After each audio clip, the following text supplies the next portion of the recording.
You know, we're having a great time trolling here off the northwest coast of Mexico. And as you can see, we're not that far out from shore, and we're fishing some of these islands. And we're trolling, but we're using a little bit heavier gear than you would back home for trolling. We've actually got Magnum rods. These particular ones are spinning rods, and they're rated for 15 to 30 pound test. This is a 2-piece, 8-foot rod, and you can see that it's loaded with a pretty large, it's called an XI spinning reel.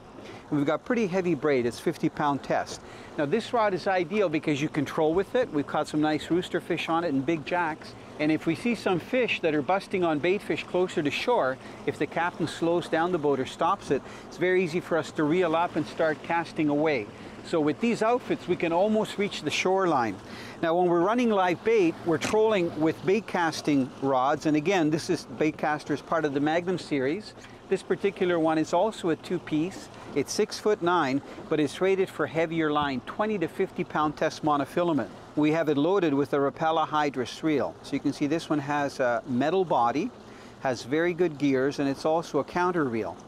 So this reel enables us, if we left off the drag and put the clicker on, to have the line set really light, so that when we're running live bait like the large mullet that Lewis was rigging up on these big saltwater hooks, as soon as a fish hits, we let the fish take line and we hear the clicker going. And then all we do is take the clicker off, and when the fish hasn't taken enough line, then we engage the drag. We tighten it up a little bit and set the hook. So these outfits will handle 80-pound test line no problem in a braid, even though it's rated for 50-pound monofilament, because the diameter of the braid is so thin. So between these two outfits, if you're planning on doing some fishing down south, or maybe you fish for large fish back home, you know, off the Pacific coast for halibut, bottom fish, and even troll for large muskie and lake trout, these two outfits are ideal.